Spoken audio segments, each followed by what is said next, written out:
تمام تعریفیں اس رب کائنات کے لیے ہیں جس نے اس کارخانہ عالم کے کسی بھی ذرے کو بے مقصد پیدا نہیں فرمایا۔ وہ ایسا زبردست ہے، کوئی شے اس سے علم اور ارادے سے چھپ نہیں سکتی، نہ کوئی اس سے بچ سکتا ہے۔ وہ کسی کا محتاج نہیں اور ساری کائنات اس کی محتاج ہے۔ بسم اللہ الرحمن الرحیم۔ الحمد للہ الذی علمنا ما لم نکن نعلم، وصلی اللہ علی سید الخلق وعلی آلہ وصحبہ وسلم۔ ناظرین محترم، آپ دیکھ رہے ہیں مقصد تخلیق کائنات۔ تخلیق کائنات کے رازہائے سربستہ، یعنی ایک ایسی سچی داستان جو میری، آپ کی، ہم سب کی داستان ہے۔ اس عظیم الشان آسمان کی داستان، تحد نگاہ پھیلی ہوئی زمین کی داستان۔ یہ داستان تب سے شروع ہوتی ہے جب کچھ نہ تھا، اور تب تک کی ہے جب کچھ نہ ہوگا۔ لیکن جب کچھ نہ تھا تو تب کیا تھا، اور جب کچھ نہ ہوگا تو کیا ہوگا؟ ناظرین محترم، ہم نے پہلے ایپیسوڈ میں بتایا تھا کہ جتنے بھی قدیم مذاہب ہیں وہ سب اس بات کو مانتے ہیں کہ اس کائنات کی تخلیق ایک نادیدہ قوت نے اپنے کہے ہوئے قول کے ذریعے سے کی ہے۔ اور پھر یہ بھی بتایا تھا کہ عیسائیت کے مطابق اس کائنات کی تخلیق 6 دنوں میں ہوئی، اور اسی طریقے سے اسلام کے مطابق بھی، قرآن کے مطابق بھی یہ کائنات 6 دنوں میں بنائی گئی۔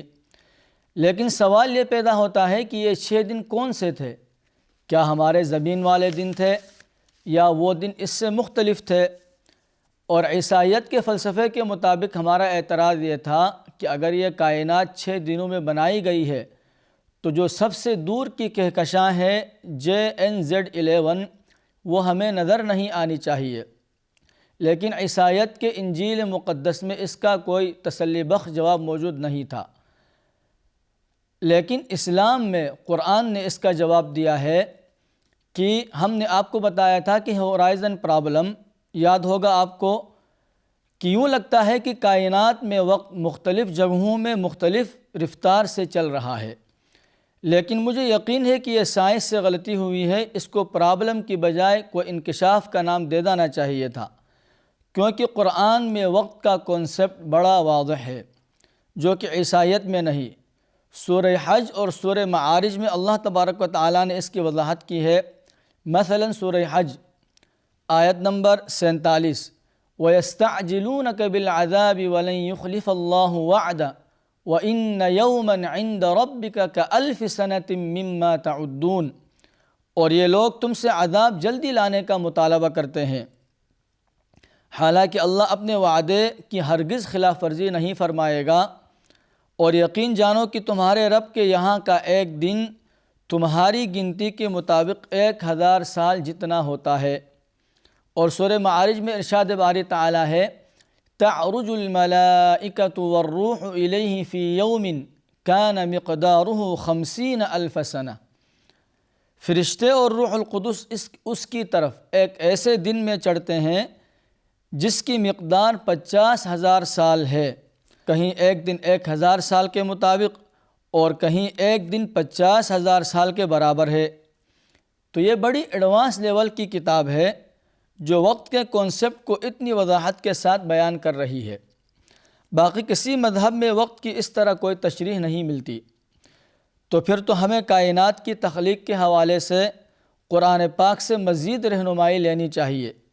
آئیے قرآن سے مزید رہنمائی لیتے ہیں۔ سورۃ الانعام بالکل پہلی آیت میں رب تعالیٰ کا ارشاد ہے، الحمد للہ الذی خلق السماوات والارض وجعل الظلمات والنور، تمام تعریفیں اللہ کی ہیں جس نے آسمانوں اور زمین کو پیدا کیا اور اندھیریاں اور روشنی بنائی۔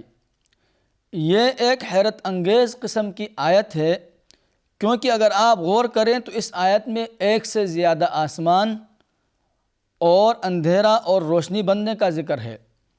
اور یہ اندھیرا کس طرح بنتا ہے؟ عام الفاظ میں تو اندھیرا روشنی کے نہ ہونے کا نام ہے، اور آسمانوں اور زمین کے بنانے کے لیے خلقہ کا لفظ استعمال ہوا، اور اندھیرا اور روشنی بنانے کے لیے جعل کا لفظ استعمال ہوا۔ لیکن ایسا کیوں؟ اور شاید سب سے اہم سوال یہ بنتا ہے کہ یہ سب بنانے والی ہستی خدا یعنی اللہ کون ہے؟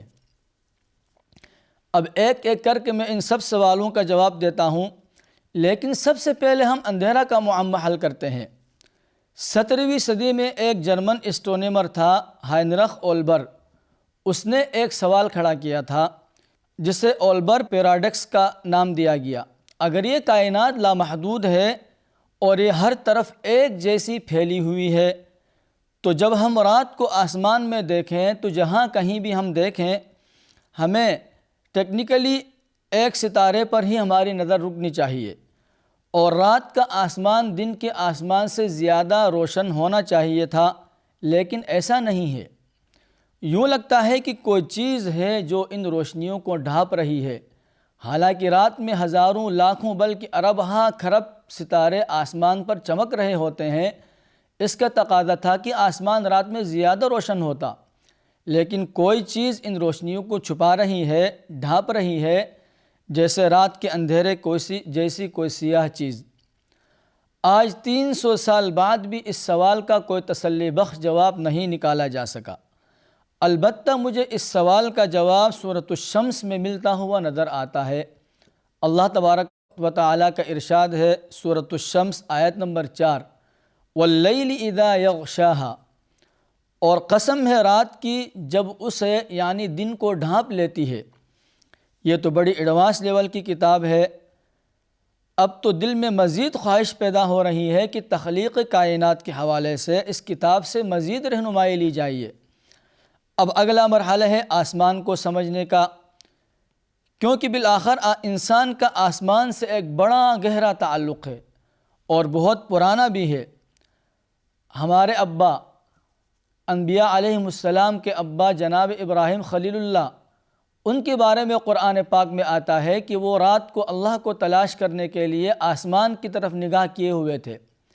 فَلَمَّا جَنَّ عَلَيْهِ اللَّيْلُ رَأَىٰ كَوْكَبًا، سورۃ الانعام، کہ جب انہوں نے دیکھا رات کو ستارے چمک آئے ہیں تو انہوں نے کہا قَالَ هَذَا رَبِّي، کہ یہ ستارے شاید میرے رب ہیں۔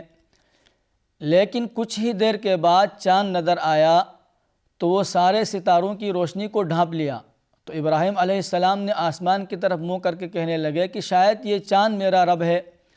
اتنے میں رات گزری اور دن نکل آیا۔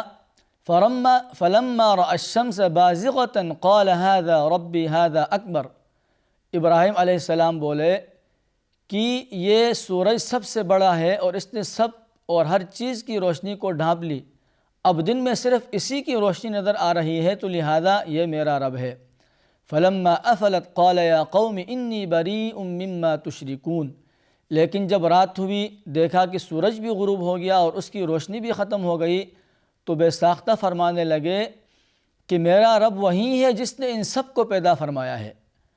تو لہذا انسان کا تعلق آسمان سے بڑا گہرا رہا ہے، اور آپ صلی اللہ علیہ وسلم جب تحویل قبلہ کا واقعہ پیش آیا تو مستقل آسمان کی طرف منہ کر کے دیکھتے تھے، اور اسی کو قرآن میں سورۃ البقرہ میں دوسرے پارے کے شروع میں ارشاد فرمایا قَدْ نَرَىٰ تَقَلُّبَ وَجْهِكَ فِي السَّمَاءِ، کہ ہم دیکھ رہے ہیں کہ آپ آسمان کی طرف دیکھے جا رہے ہیں اور آپ کا منہ آسمان کی طرف اٹھ رہا ہے۔ فَلَنُوَلِّيَنَّكَ قِبْلَةً تَرْضَاهَا، بہرحال انسان کا آسمان سے بڑا گہرا تعلق رہا ہے۔ اب سوال یہ ہے کہ آخر یہ آسمان ہے کیا؟ اب مزید آپ کو بتانے سے پہلے میں آپ کو اپنا ایک تجربہ بتانا چاہتا ہوں کہ یہ عبارت لکھنے سے پہلے میں نے تقریباً کئی لوگوں سے سوال کیا کہ آسمان کیا ہے۔ کسی نے جواب دیا کہ اوپر جو نیلا رنگ نظر آتا ہے اسے آسمان کہتے ہیں۔ کسی نے کہا کہ بہت دور اوپر جا کر ایک سفید چادر آئے گی، اسے آسمان کہتے ہیں۔ کوئی کہتا ہے کہ بادلوں کو آسمان کہتے ہیں۔ الغرض یہ کہ بڑے دلچسپ جوابات سننے کو ملتے ہیں۔ تو چلیں سرسری طور پر سائنس کے مطابق دیکھتے ہیں کہ آسمان کیا ہے۔ اب یہ نیلا رنگ جو صرف ہماری فضا ہے، اور یہ نیلا اس لیے ہے کہ جب سورج کی 7 رنگوں پر مشتمل روشنی جب ہماری فضا میں داخل ہوتی ہے تو فضا میں مختلف رنگوں اور مختلف گیسز کی وجہ سے نیلا رنگ باقی رنگوں سے علیحدہ ہو کر ہر طرف کو پھیل جاتا ہے، اور شام کے وقت یہ نیلاہٹ غائب ہو جاتی ہے، اور آسمان میں ہر طرف سرخی اس لیے پھیلتی ہے کیونکہ تب سورج افق کے بالکل قریب تر ہوتا ہے، اور سورج ہماری آنکھوں کے درمیان فضا تقریباً 38% تک زیادہ گاڑھی ہو جاتی ہے۔ لیکن یہ فضا کی تہ آخر کہاں تک جاتی ہے؟ سائنس اس کا جواب دیتی ہے تقریباً 6.5 میل اوپر تک آپ کو اسی فضا کی تہ ملے گی۔ ہماری دنیا کا سارا موسم اسی فضا میں پیدا ہوتا ہے، بادل، بارش، طوفان، بلکہ ہم خود بھی اسی تہ میں ہی رہتے ہیں۔ دور دور تک نظر آنے والے بادل بھی اسی فضا کی تہ میں رہتے ہیں۔ لیکن پھر اس سے اوپر کیا ہے؟ اس سے اوپر تقریباً 31 میل تک آپ کو ایک اور لہر ملے گی، 31 میل موٹی لہر اور تہ۔ یقیناً آپ نے بدنام زمانہ اوزون تہ کے بارے میں سنا ہوگا، جو کہ خطرناک شعاعوں سے زمین کا تحفظ کرتی ہے، اور اوزون لہر بھی وہ اسی 31 میل کی تہ میں موجود ہے۔ اس تہ کے نیچے ہماری جو کمرشل فلائٹ ہوتی ہیں وہ اور بہت سے جاسوسی طیارے بھی سفر کرتے رہتے ہیں۔ لیکن پھر اس سے اوپر کیا ہے؟ اس سے اوپر 53 میل تک ایک اور تہ ہے۔ یہاں پر انسان کے لیے تو زندگی ناممکن ہے، کیونکہ ایک تو یہاں پر درجہ حرارت -90 ڈگری سینٹی گریڈ تک گر جاتی ہے، اور دوسرا یہاں پر ہوا نہ ہونے کے برابر ہے۔ دراصل یہی وہ تہ ہے جس میں داخل ہوتے ہی شہاب ثاقب جلنا شروع ہو جاتے ہیں۔ لیکن پھر اس سے اوپر کیا ہے؟ اس سے اوپر مزید ایک 300 میل موٹی تہ ہے۔ یہ وہ تہ ہے جس میں ہمارے سیٹلائٹ ہماری زمین کے گرد چکر لگاتے رہتے ہیں، اور یہی وہ تہ ہے جس میں ہماری دنیا کی خوبصورت ترین روشنیاں سبز رنگ پیدا ہوتے ہیں۔ لیکن ان سے اوپر کیا ہے؟ اس کے بعد ہماری زمین کی وہ حد ہے جسے کارمن لائن کہتے ہیں، کیونکہ پھر اس کے بعد کھرب میل تک پھیلی ہوئی خلا کا آغاز ہو جاتا ہے۔ اتنی دور کی JNZ11 کہکشاں کی روشنی کو ہم تک پہنچنے میں 14 ارب نوری سال کا وقت لگ جاتا ہے۔ لیکن اس سب کے دوران آسمان کہاں پر ہے؟ اور پھر اس کے بعد کیا ہے؟ یہاں پر سائنس ہماری کوئی مدد نہیں کر سکتی۔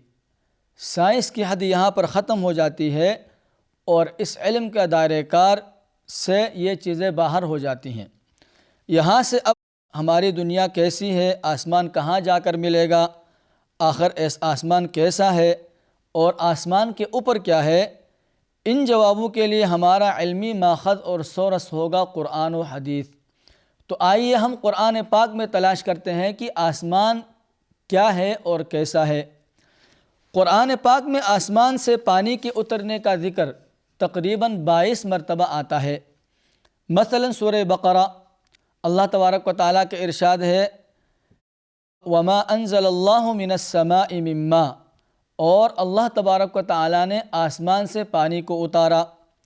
اور اسی طرح سورہ لقمان میں اللہ تبارک و تعالیٰ کا ارشاد ہے خلق السماوات والارض خلق السماوات بغیر عمد ترونها وألقى في الأرض رواسي أن تميد بكم وبث فيها من كل دابة وأنزلنا من السماء ماء فأنبتنا فيها من كل زوج بهيج، کہ اللہ تبارک و تعالیٰ نے آسمانوں کو بغیر ستون کے پیدا فرمایا اور زمین میں میخیں گاڑ دی تاکہ وہ تمہیں لے کر ڈولنے نہ لگ جائے، اور پھر اللہ تبارک و تعالیٰ نے ہر طرح کا جانور پیدا فرمائے اور آسمان سے پانی کو اتارا، اور پھر اس زمین میں سے ہر طرح کے میوے اور پھل اگائے۔